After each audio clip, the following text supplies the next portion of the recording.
Ya, ada berpoinmu, ini aja.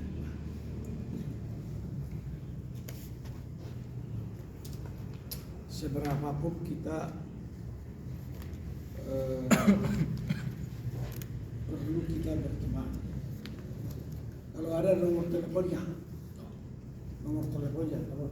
atau alamatnya yang bisa dikontakkan. Ini kalian ini ada 339 ya? Iya, Pung. Itu bilangan Suwari kan? Tidak ada lagi bilangan kalian, tidak ada lagi. Nggak ada, Pung. Ini aja. Iya, Pung. Sementara di antara kalian berkelompok, siapa yang bisa koordinator? Kamu aja ya. Bisa koordinator. Siapa dong? Michael aja koordinator untuk beberapa lama ini. Mulai dari udah ditulis ya. Jadi ini dibentuk. Oh ini. Iya Pak. Ini siapa dong? Oh Andro, Pung. boleh. Itu pun boleh. Kan sudah diangkat ya. Kau harus sedikit suaramu lebih vokal sedikit. Suaranya harus kedengaran. Ya, Pung. Dari mana kampung? Dari Kalimantan, Pung. Bagus. Orang Dayak ya. Iya, Pung. Nah ini semua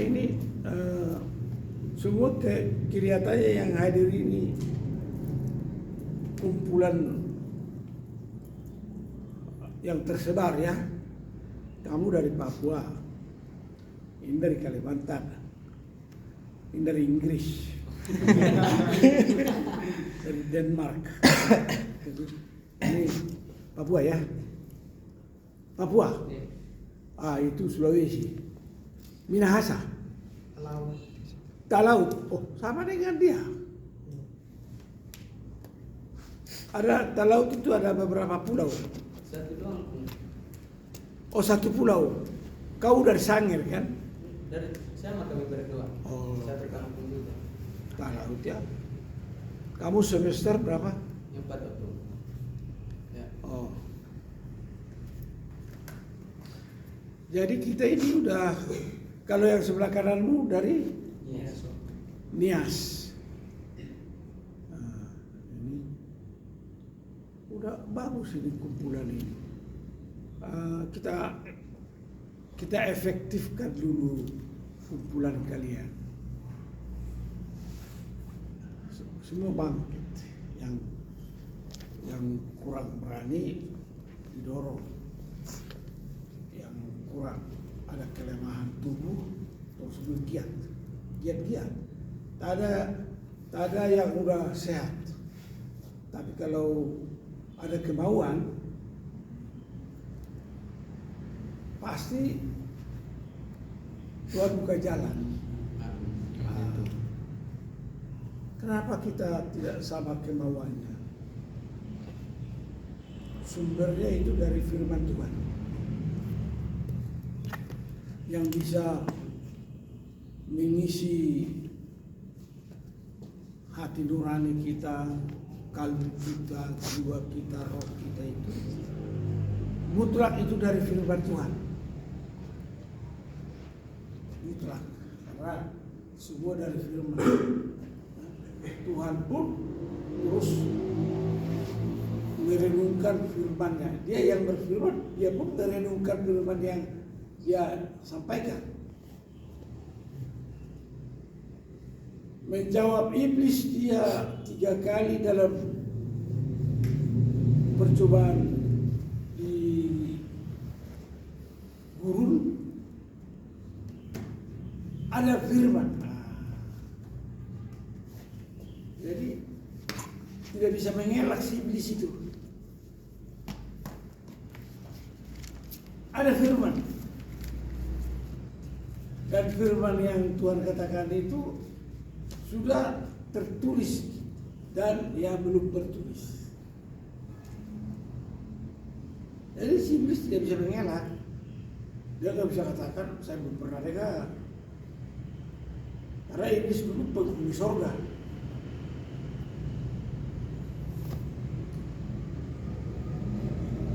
Walaupun si iblis terus mencobai Tuhan. Pencobaan Tuhan yang paling hebat apa?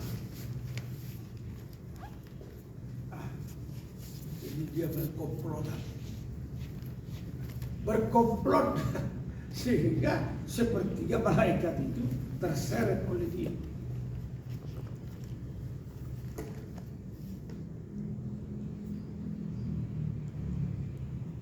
Ternyata si iblis itu udah menyeret sepertiga malaikat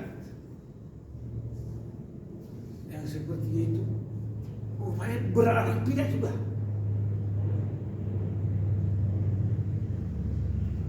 Caranya si iblis beranak pinak ya dia penghuni surga, jadi dia tahu caranya untuk melakukan kelipatan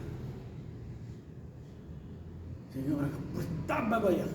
Kalau kita baca terus firman Tuhan sampai di kitab Wahyu ya, di kitab Wahyu itu coba kita baca dulu kitab Wahyu pasal 20.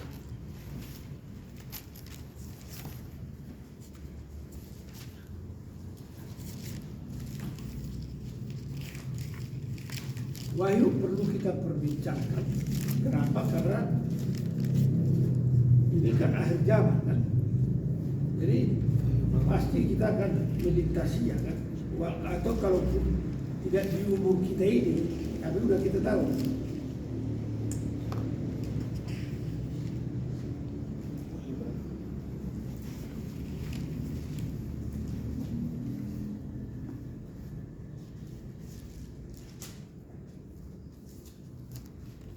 Kita baca Wahyu pasal 19 ayat 17 sampai ayat 21. Lalu kita lanjut nanti Wahyu pasal 20 ayat 7 sampai 10. Ini posisi dari si jahat itu.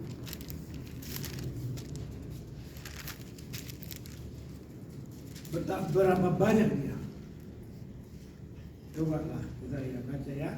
Ini Wahyu 19 ayat 17 sampai 21. Kalau kita bisa membaca bersama-sama saja. 2, 3. Binatang serta nabinya dikalahkan. Ayat 17. Lalu aku melihat seorang malaikat berdiri di dalam matahari. Dan ia berseru dengan suara nyaring kepada semua burung yang terbang di atas langit.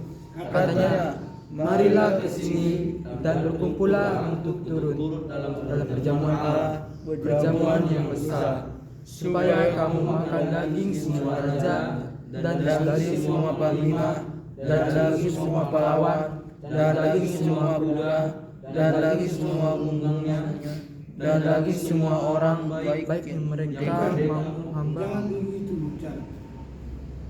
Dan daging semua orang, baik yang merdeka maupun hamba, baik yang kecil maupun yang besar. Dan aku melihat binatang itu dan raja-raja di bumi serta tentara-tentara mereka telah berkumpul untuk melakukan peperangan melawan penunggang kuda itu dan tentaranya. Maka tertangkaplah binatang itu dan bersama-sama dengan nabi palsu yang telah mengadakan tanda-tanda di depan matanya, dan dengan demikian ia menyesatkan mereka yang telah menerima tanda dari binatang itu dan yang telah menyembah patungnya. Keduanya dilemparkan hidup-hidup ke dalam laut api yang menyala-nyala oleh belerang, dan semua orang lain dibunuh dengan pedang yang keluar dari mulut penunggang kuda itu, dan semua burung kenyang oleh daging mereka. Sudah selesai kau tulis bukunya? Masih 2 orang. Lanjut. Nah, berapa banyak jumlah mereka yang dikalahkan ini? Yaitu pengikut nabi palsu dan pengikut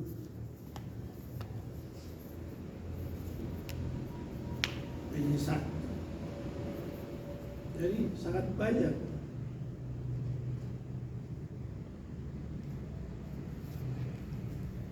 Nah, ini baru kalangan, jadi yang disebut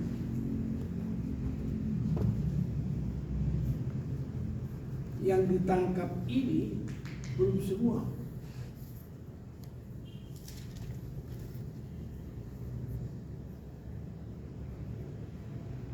Maka tertangkaplah binatang itu dan bersama-sama dengan dia nabi palsu. Jadi binatang ini, siapa ini binatang?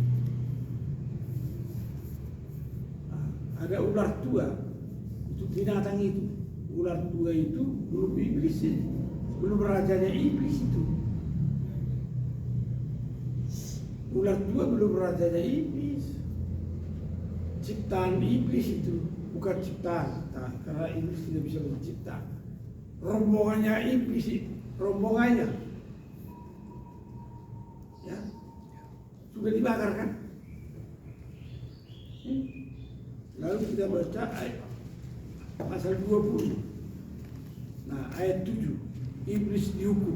Nah, kita baca sama-sama. 2, 3.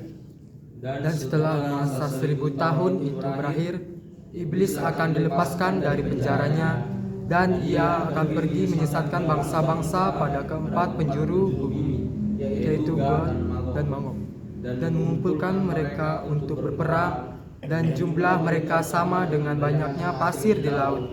Maka naiklah mereka ke seluruh antara lalu mengepung perkemahan tentara orang-orang kudus dan kota yang dikasihi itu. Tetapi dari langit turunlah api menghanguskan mereka, dan iblis yang menyesatkan mereka dilempar ke dalam laut api yang belerang, yaitu tempat binatang dan nabi palsu itu, dan mereka disingkirkan malam sampai selama-lamanya.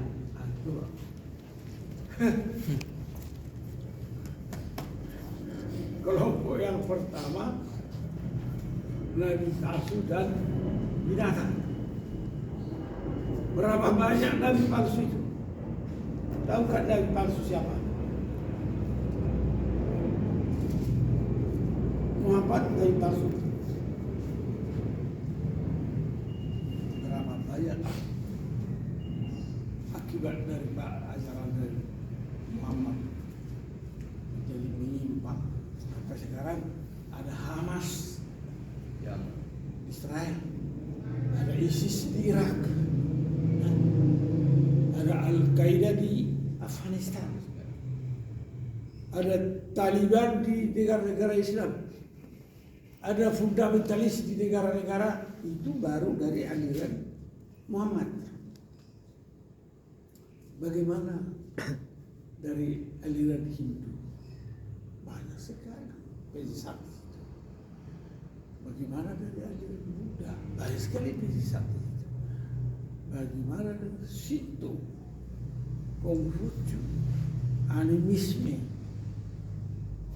pelbegu, perbalik, banyak penyesat. Orang banyak sekali. Dan semua mereka jago semua, lihai mereka. Tapi dikatakan bahwa kehidupan anak Tuhan mengatakan apa? Membedakan kita dengan mereka. Di atas batu karang ini kudirikan jemaatku. Alam maut tidak menguasainya. Jadi kita mempunyai keunggulan dari mereka. Saya mau tanyakan, Sulaiman menyesatkan nggak? Betul, dia punya Amsal hebat. Betul, dia punya buku pengkhotbah hebat. Betul, dia punya kidung ujian hebat sekali. Dia pemasmur umum. Tapi saya mau tanya, kelakuan dia karena mengumpulkan harta terlalu banyak, mempunyai istri terlalu banyak, mempunyai kuda dan tentara terlalu banyak yang dilarang oleh hukum Musa. Musa melarang itu, jangan terlalu banyak mengumpulkan harta, emas dan perak. Tahu?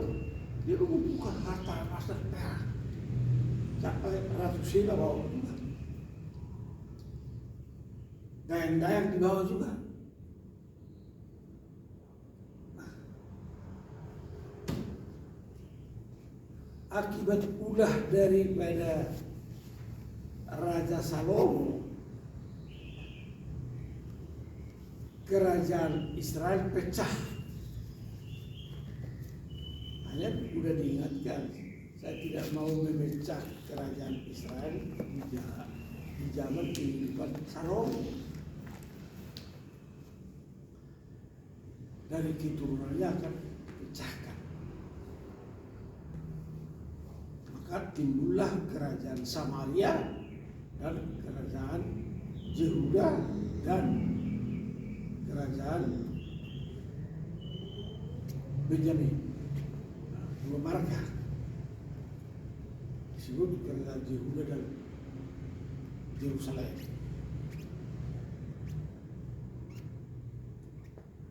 Terjadi dan akibat dari ulah dan kelakuan kawin mawin tadi, kita baca bahwa istri-istrinya gundi-gundinya Sulaiman membawa juga agama-agamanya ke Yerusalem. Jadi ada bait suci disandingkan di sebelahnya, ada berapa jaraknya, agama-agama mereka. Agama Baal, Stor, ada Milkon, Dagon, segala macam. Di zamannya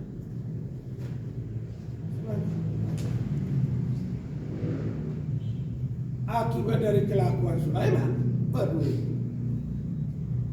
semua termasuk Muhammad boleh beristri banyak. Ada buku yang saya dapat, ada 15 istri Muhammad. Dia membenarkan diri bahwa Sulaiman hanya masih kali istri ya. Sulaiman aja. Tapi kalau ditanya Sulaiman, bapak gue juga banyak istrinya. Lalu banyak istrinya.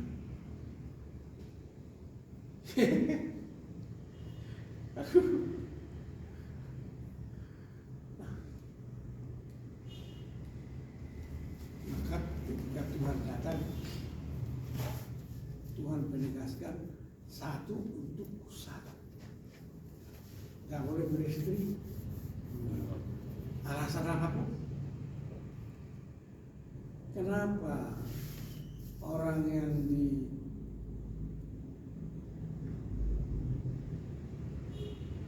dinikahkan di gereja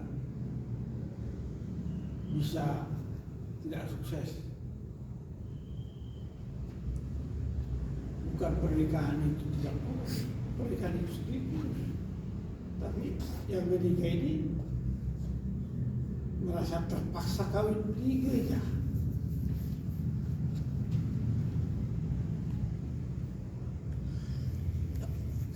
Salah siapa? salah orang yang menikah itu pasti Tuhan berkati orang yang menikah di gereja Tuhan. Tapi kenapa nggak sukses? Karena dia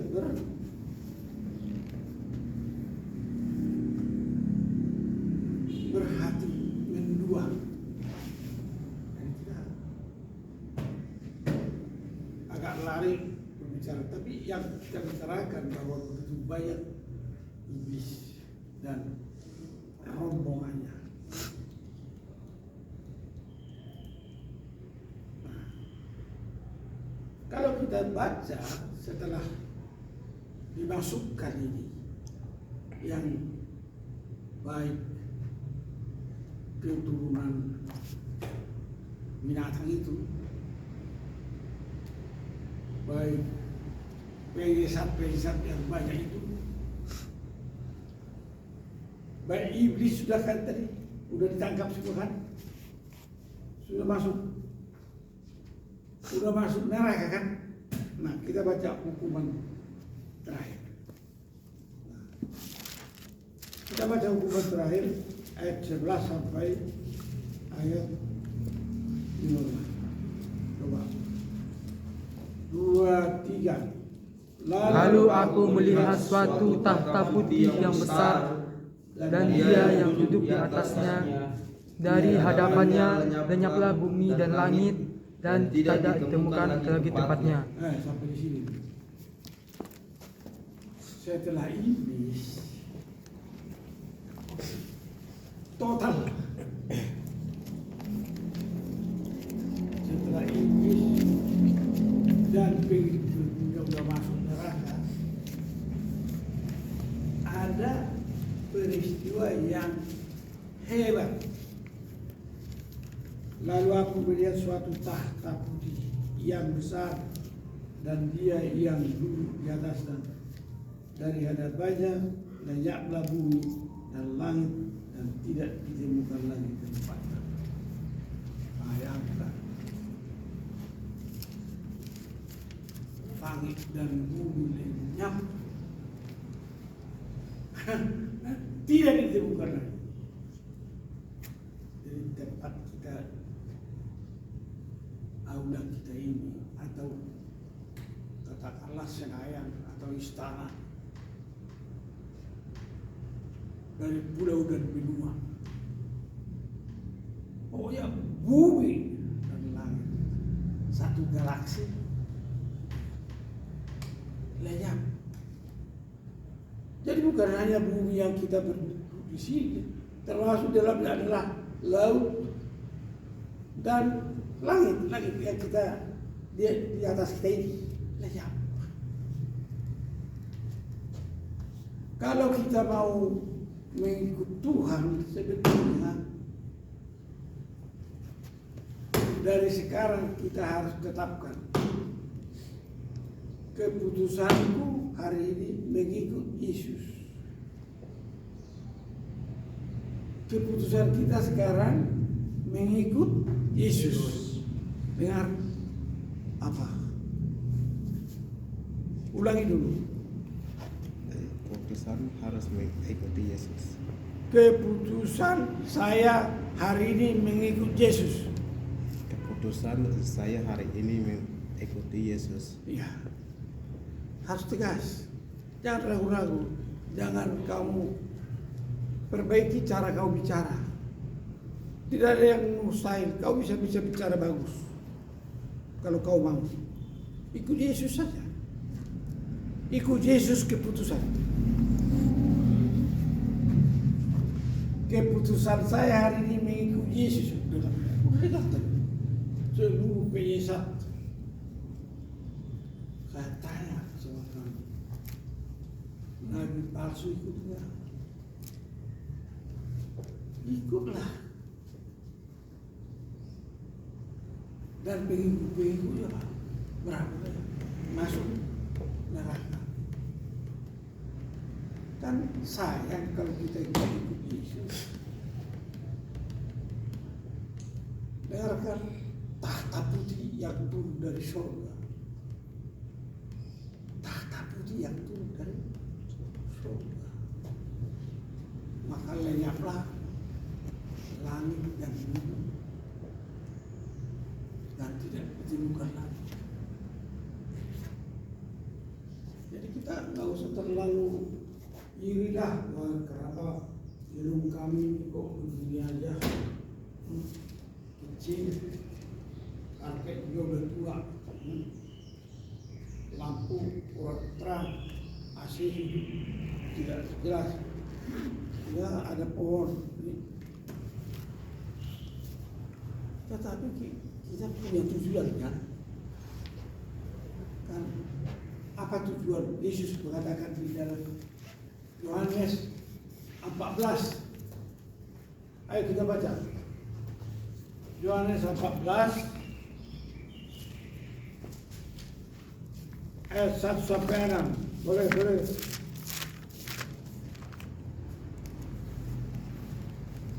2-3 rumah Bapa. 2-3. Janganlah gelisah hatimu, percayalah pada Allah, percayalah juga kepadaku. Di rumah Bapakku banyak tempat tinggal. Jika tidak demikian, tentu aku mengatakannya kepadamu. Sebab aku pergi ke situ untuk menyediakan tempat bagimu. Dan apabila aku telah pergi ke situ dan telah menyediakan tempat bagimu, aku akan datang kembali dan membawa kamu ke tempatku, supaya di tempat di mana aku berada, kamu pun berada. Dan kemana aku pergi, kamu tahu jalan ke situ. Kata Thomas kepadanya, Tuhan, kami tidak tahu kemana engkau pergi. Jadi bagaimana kami tahu jalan ke situ? Kata Yesus kepadanya, Akulah jalan dan kebenaran dan hidup. Tidak ada seorang pun yang datang kepada Bapa kalau tidak melalui aku. Dengar kan? Gampang. Melalui Yesus. Jadi Yesus lebih besar dari semua yang Dia ciptakan. Yesus Maha Kuasa. Nah, Tuhan sudah siapkan tempat kita di sorga. Dan ketika sorga turun, yang kita baca, ada tahta putih turun. Itu adalah tahta kerajaan itu. Maka langit dan bumi kita pun lenyap. Kita baca lagi. Kita baca supaya kita jalan. Kita teruskan ayat 8. Ayat 12. Dan aku melihat 23. Dan aku melihat orang-orang mati. Ayo. Pasal 20 ayat 12. Dan aku melihat orang-orang mati. Ya semua dulu supaya sama-sama udah ada. Ini udah hanya sedikit kita kok nggak bisa kompak. Udah dapat ayat pasal 20 ayat 12 dan 23. Dan tampaklah orang-orang malaikat besar dan kecil berdiri di hadapan tahta itu. Lalu dibuka semua kitab dan dibuka juga sebuah kitab lain, yaitu kitab kehidupan. Dan orang-orang mati dihakimi menurut perbuatan mereka berdasarkan apa yang ada tertulis dalam kitab-kitab itu. Maka laut menyerahkan orang-orang mati yang ada di dalamnya, dan maut dan kerajaan maut menyerahkan orang-orang mati yang ada di dalamnya, dan mereka dihakimi masing-masing menurut perbuatannya. Lalu maut dan kerajaan maut itu dilemparkan ke dalam lautan api. Itulah kematian yang kedua. Dan setiap orang yang tidak ditemukan namanya tertulis di dalam kitab kehidupan itu, ia dilemparkan ke dalam lautan api itu.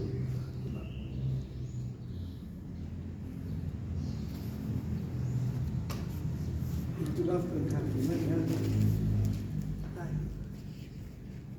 jadi dibukalah Tuhan dalam buku kehidupan, nama kita ditulis di situ.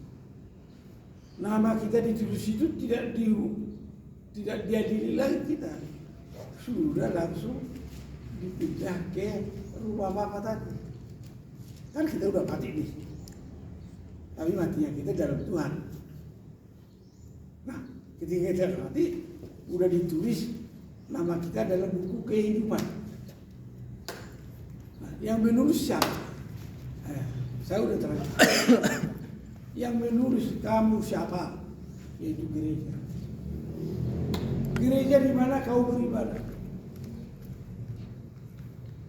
Yaitu gereja yang kudus, yang dibangun oleh Holy Spirit pada hari datangnya Roh ke dalam dunia. Jadi jangan dipikir gereja Santosa Asi ini baru ditulis. Ini sudah ditulis pada ketika Roh Kudus turun, pada ketika hari Pentakosta turun. Ini sudah ditulis. Hanya lahirnya baru tahun 2000 atau tahun 1999 waktu kita lahirkan gereja. Lahirnya aja baru, tapi ini sudah ditetapkan pada waktu datangnya polisi.